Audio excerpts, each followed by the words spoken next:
On today's podcast, we talked to Kelley, who is most known for his strategy of never punting, always going for two, and always onside kicking. He's made a name for himself around the country by doing that, but this isn't something he just does randomly. He's really thought this out, and everything he does really is built on some type of analytics. So he's going to discuss with us today how analytics help drive his coaching strategy.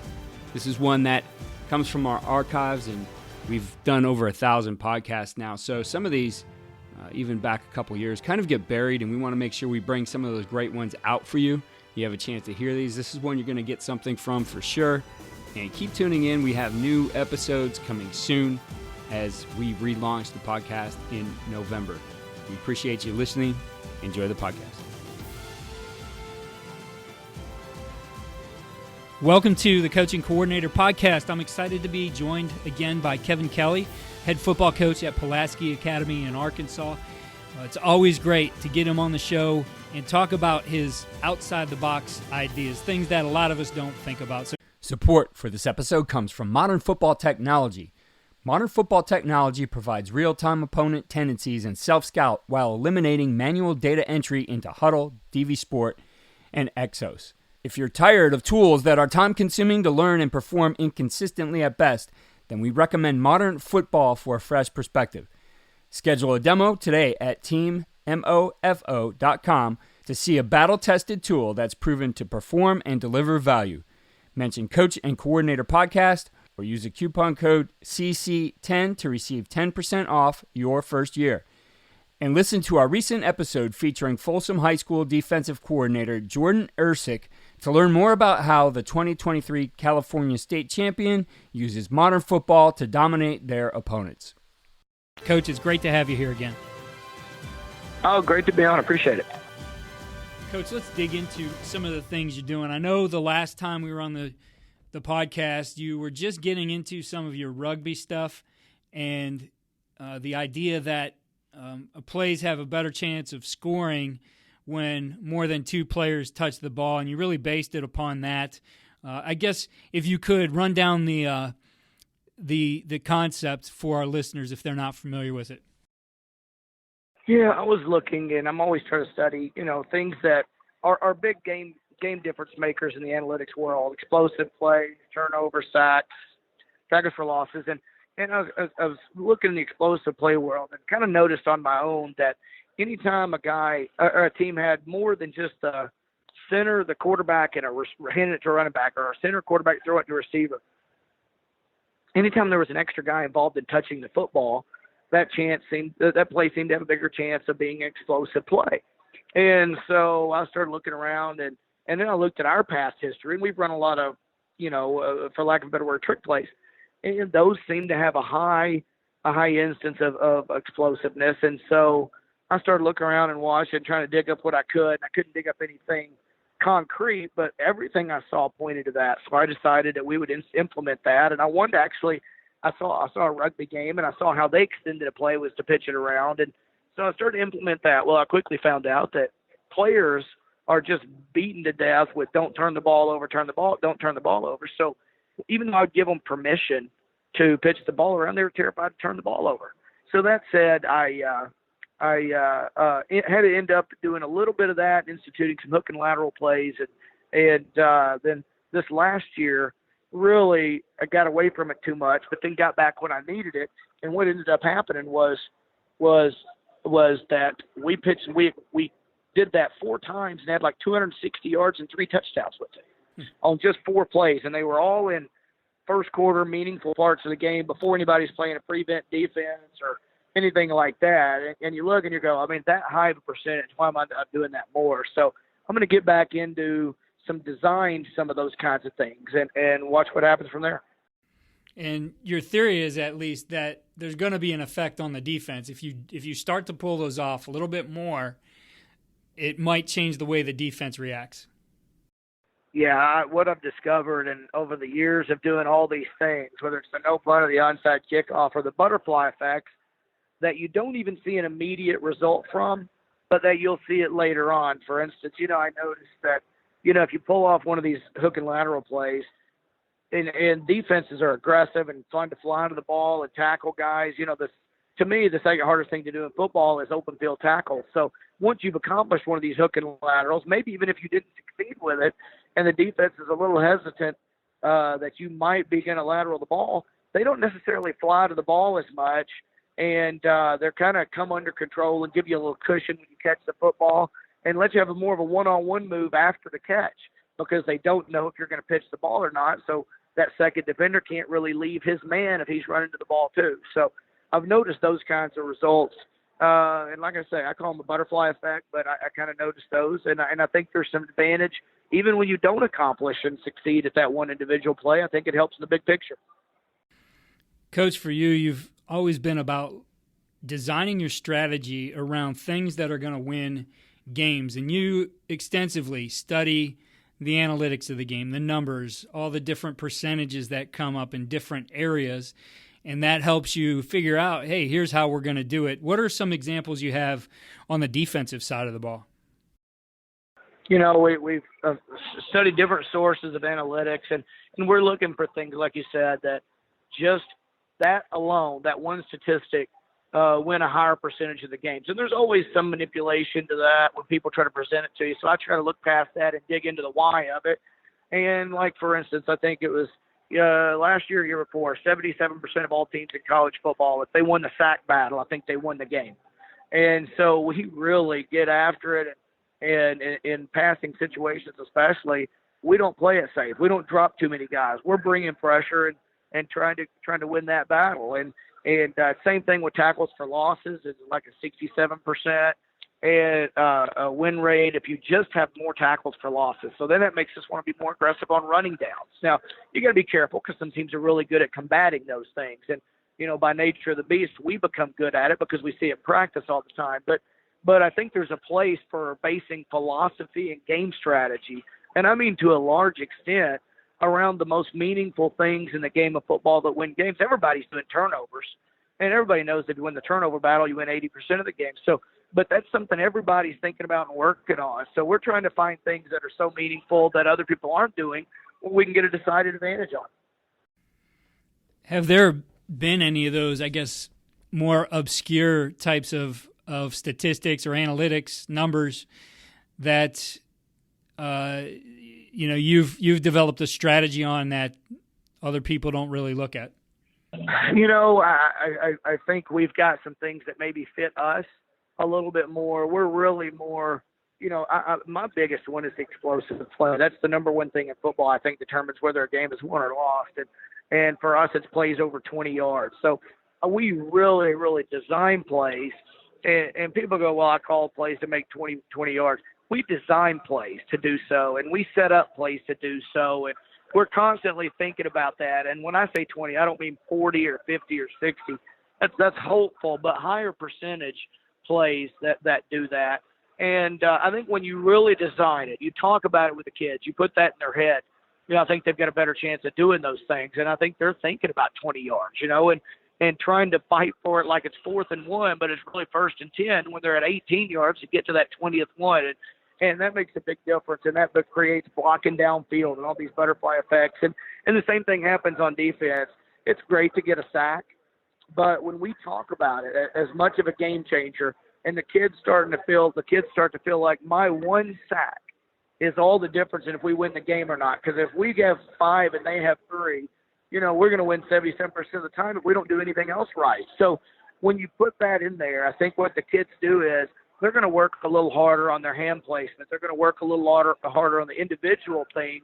They're going to help them get those things that are going to help you win games. So I think just buzzword talking about the ones I mentioned to you, and I'm not going to get into some of the other ones yet. That might be for a later date that we're digging around with. But on the surface, I think you find things that you feel comfortable with, and that you can find some true data to back up. And then we've got our own that applies to us and maybe nobody else.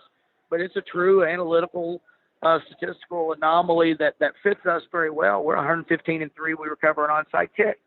And so, we really make that a significant thing and important. I mean, that's a crazy record, regardless of what stat you threw in there. And so we make the kids believe how important that is, and they'll work a little harder. The kickers do on their own, just when we're not even out there on a Saturday or Sunday, and the other kids want to die to get on that kickoff team. So we know that we put them on there because if they'll practice a little harder, they can win and lose their spot. And so, that makes our practice, our scout team better, and all those kinds of things. I just think there's a tremendous effect when you lay out those whys and those numbers to the kids. I mean, kids are very intelligent, and nowadays with them looking at what they're looking at and playing and doing those things, numbers are more available to them than they've ever been before, and I think they buy in. Coach, I thought what was interesting, though, is, you mention all these numbers and all these statistics and your kids know all these statistics, but you told me there's not a goal board up that shows all these things in your locker room, that you've gone away from those. You don't have those, that really there's just one goal for the team. Talk to us a little bit about why you've done that. Yeah, over the years, we had goal boards and individual or team defensive goals, and one thing at a time. Like we want to give up less than whatever passing percentage completion, and we want to average 4 yards a carry in the run game. And so you got your individual defensive and offensive goals, and I really was finding some of the games we would lose. The defense might have accomplished 8 out of 10 things, and they seemed to carry a place of contentness around, and offensively we're down because we didn't, or vice versa. We had a great offensive game and we lost 56-55 or something, and our defense was down, but our offense was pretty happy because we scored 56 points and accomplished all of our offensive goals. And I didn't want that. I thought that divided us a little bit. The offense was like, well, we did our job, and the defense, it didn't, or vice versa. And I thought it divided our team. I thought it developed a little complacency because in the end, the goal is to win. It's not to perform well. It's to win the game. And they're both a byproduct of each other at some point. But at that point, we've got one goal going into each game. That's to win. Now, a subset of that is coaching-wise, player-wise. We want to play well. We want to get better and all that. But that's not a goal. We're never going to list that as a goal. We got one team goal to start the season at the state championship, and we got one goal for each week. That's to win the game. And then it's our coach's job to improve our players' performance, and our players' job to buy in and try to do those things. Coach, that being said, and kind of dovetailing off that answer, what does the evaluation process look like for you guys on the weekend? So you get done with a game, are you giving them number grades? Are you working on percentages? How does the coaching staff evaluate the team's play? And really, second part of that, I think is important to, evaluate the play to be prescriptive in what you're going to do in practice to get better. Yeah, I mean, I bet I over preach these goals to the players and coaches, and I over preach the numbers, and that's a little bit by design. Brainwash has a negative connotation, but we definitely want to brainwash them into knowing this is what we've got to do week in, week out. And we've got a couple of more individual things. The way our defense is designed, we've got certain analytics that we use that really probably just apply to us based on what we do on defense, and the same thing on offense. And when you put those things in, and they might be anything from the highest percentage thing that stops us on a drive is a pre-snap penalty and a sack. That's not too much different than everybody else, except for if you looked at the fact that we probably pass 77% of the time in meaningful moments. And so, we've got to get better at that, and we've got to make sure we're protecting. And so we experiment a lot with our design of our pass pro, but we really design it around the kids, because it's not our job to design something and the kid's job to do it. It's our coach's job to get the kid to do it. And I don't know if that makes a lot of sense, but in the whole scheme of things, I don't want a coach to come to me and say, well, I've showed him on film. I've shown him how to do it footwork-wise. We practiced it. We drilled it, and da-da-da-da-da. I can pay a person out of the stands or a monkey to come down and show them and practice it and tell them and show them, practice it and tell them. The coach's job is to get them to do it. Well, when you really put that on the coach, they're not only going to coach the kid better, but they're going to realize that they can't teach every kid to do it the same way and take the same step and punch the same way, because all the kids we have are way different in their athletic abilities. And so now it all works hand in hand. And I think the kids, or the coaches, coach the kids in a way to help them accomplish those analytical goals that we have that help us win games. Coach, really all this stuff, whether it's things you referred to as the butterfly effect and guys realizing, doing their little extra part to make sure they hit some of those numbers, or the coaching staff making sure that they get these guys aligned to do their jobs in the way that they can do them. You're really, that's the stuff that makes up culture. You're getting those behaviors that you want. For you mentioned that culture is more of an old school type of thing. You guys are still old school. There's not a lot of that flash maybe that you see. Can you talk to us? I know you did before, but talk to us a little bit about your culture, and especially in regards to competition. We try to be, and everybody says they are, and maybe we're just saying it and we really believe it though, but we're trying to be really competitive in everything and put a lot of competitions built in practice. Our practices are way different than everybody else. We'll have 1 10-minute individual period in there. Obviously, we don't do any punt or punt return practice, except for 15 total minutes a week. We don't do any kickoff return. And so ours is just scrimmage. I mean, it's 11 on 11, 75, 90 to 80% of the practice. And what you got to do in there is put the ball in the 20, and you got 4 downs to score, and every play is a win-loss, so to speak, and something that. And we hold the kids accountable every single play. I mean, so they don't get out there and think in a game, well, it's okay that we gave that play. It's really never okay for us. Now, we don't want you to dwell on it and let it affect the next play, but it's never okay to give up a completion. It's never okay to let your guy have a sack. It's never okay. And we don't even allow it on the sidelines. Pat your guy on the back, say, you're going to be okay, buddy. Just get back out there and get going. We want him to walk over and say, hey, we know you're better than that. We expect you to do better than that. And maybe they're the same thing, but I think words are huge. It's the difference between a guy goes out there and you've got a lead with 2 minutes left between saying don't fumble the ball or hang on to the football. There's a lot of people who believe that positive is a lot better. And I just believe it's not okay to let kids walk over and think it's okay to let their teammates down. Now, in practice and in game, we know they're not going to be perfect. But at that moment in the game, we don't want that to happen. And we want to provide reasons where they, of course, want to be successful besides the fact of themselves and people are counting on them.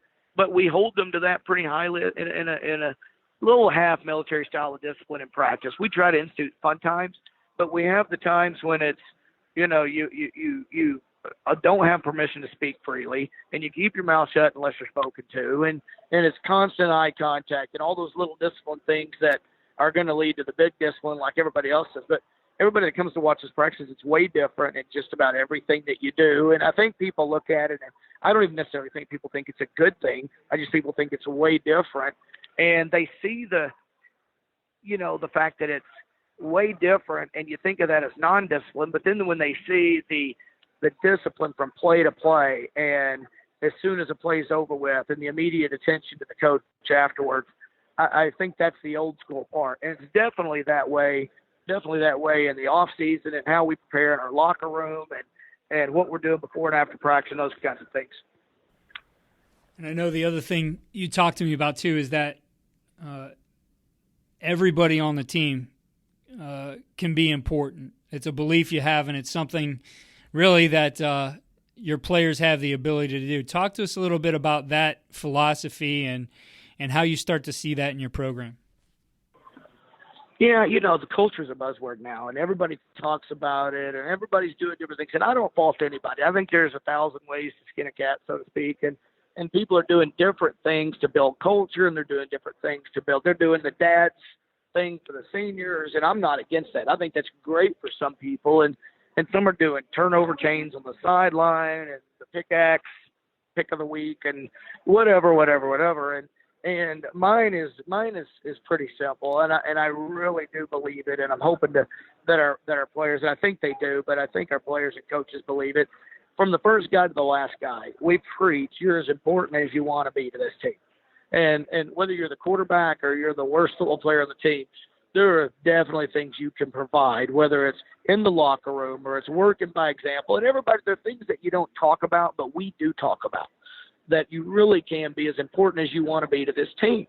And I've had some of my players that I thought were key. And I remember my first season as head coach that I was taught that lesson. I remember a kid that didn't start on any side of the ball, wasn't even on a special teams. I really think the kid might have been our most valuable player on the team.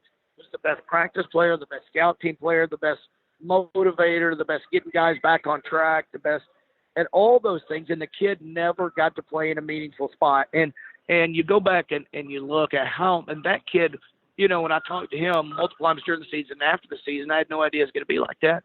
And he wanted to be important. He goes, I know I'm not a good football player, but I do want to be important. And when it's over with and it's 20 years from now, I want guys to look back and go, remember so-and-so, how important he was. And they're not going to be able to name a big play that I was on, but they will say I'm one of the most important guys on the team. Man, how awesome is that? And so we try to just implement that, because football is losing a few numbers here and there, but people worry about CTE and they're worried about all these injuries, and in our society, let's be honest, is getting soft.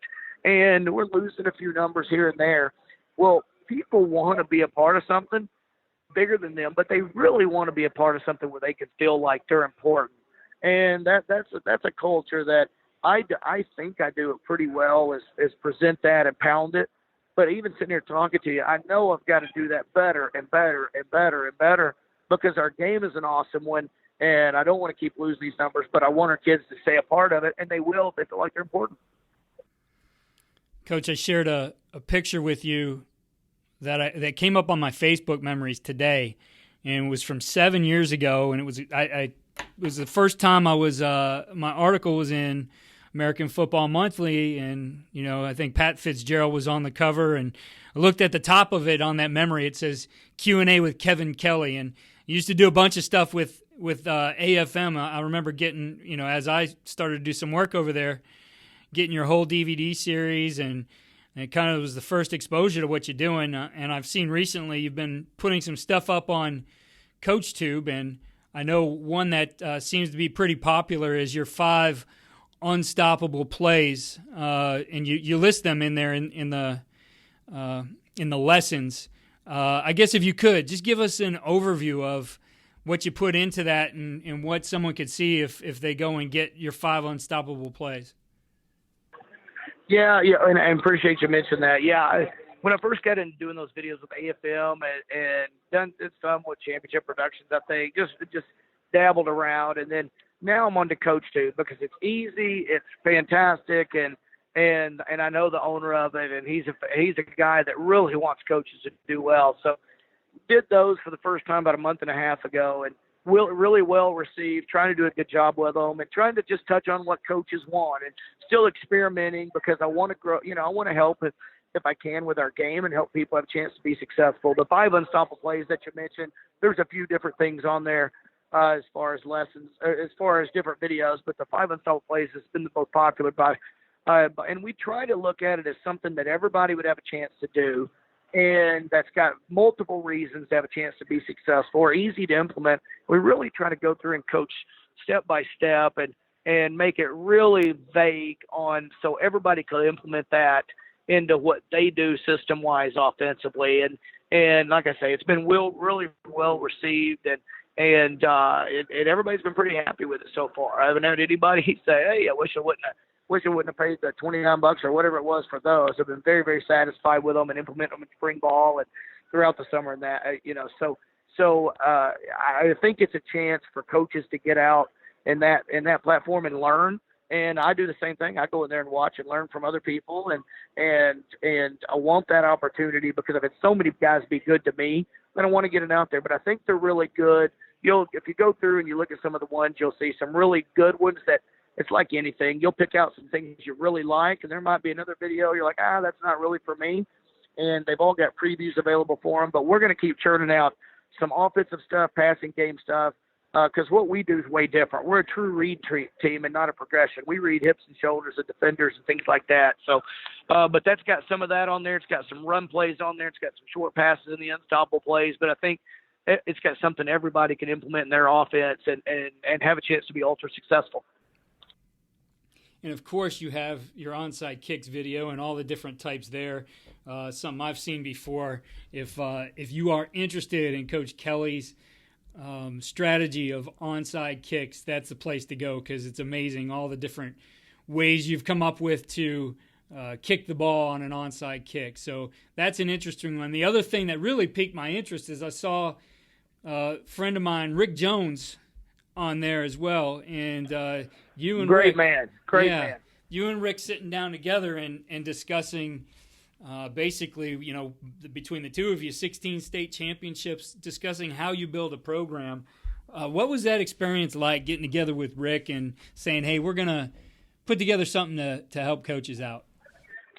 And I learn something from Rick every time I talk to him. And they do, it's funny. We've got so many things that are vastly different. And then you've got your core stuff that is very, very similar. We've had some great battles on the field. I'm proud to say I'm 2-2 against Rick. And I wouldn't be proud to say that against many people. We've got a pretty good winning percentage. But he came down and to have a chance to sit there, and I listened to him do a video on his program and culture, and then we did that Q&A, and we're still trying to put it together where people can get a glimpse of what that looks like, because we went over a bunch of topics that I think young coaches that are trying to rebuild, or coaches that are maybe moved to a program that hasn't ever reached the level that it wanted to reach, which kind of fell for both he and I at different parts in our programs. And I think there's some substance to it. There's some things about culture, things about working individually with a player and different personalities and parents. And I think there's something in there for everybody. And that's Rick's specialty. I've always thought that. And so to get to sit down and interact with him was awesome. And so if you ever get a chance to see him speak, he's fantastic. And he just loves our game. And anybody loves our game, I love them. And so it was a lot of fun. And like I say, I learn every time. Yeah, Rick's been on the podcast a number of times. I always love having him on and getting to talk ball with him.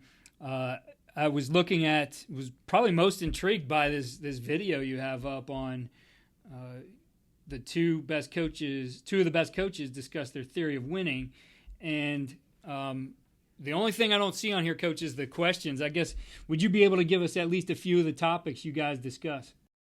And it's everything from how to deal with kids these days, as the world's changed, and how to deal with parents in situations, to how to get everybody on the same page and on your team when they're coming from different places and where they are, to there's some football stuff in there, philosophical things, and what you work more on in practice and how you structure your practice. So it goes from culture to practice to football to dealing with personalities. I think it's got a little bit of everything in there.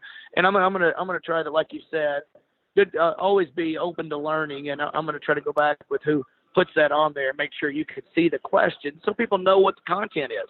And because I think anytime Rick's involved, there's some great stuff, and hopefully I can get to that level where if I'm involved, there's some great stuff. But it definitely needs to be out there where people can see it and have a chance, because again, anytime we can learn anything as a coach and pass that on to our kids and our program, then I think we've got to do it. And I think that we're benefiting, people for who knows how long in their lives.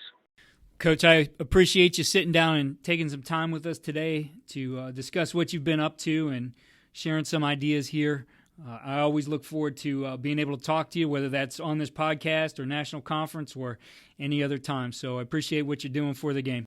Oh, I appreciate it. And those guys, I answer a lot of questions on Twitter at Coach Kelley1, Kelley with an EY. And now I just started an Instagram. Somebody said, you got to get on that. Well, actually, Rick Jones actually talked me into getting on more social media, if you can believe that. So just started an Instagram the other day. I don't even know what the name of it is to get there. Hopefully you can search and look that up. But it's a place to go back and forth with coaches and meet people, direct messaging and different things like that, and talk back and forth and answer questions and learn.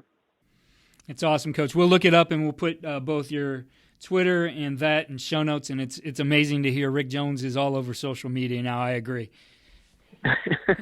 All right, Keith, it's awesome and always good talking to you. Appreciate what you do for the game too.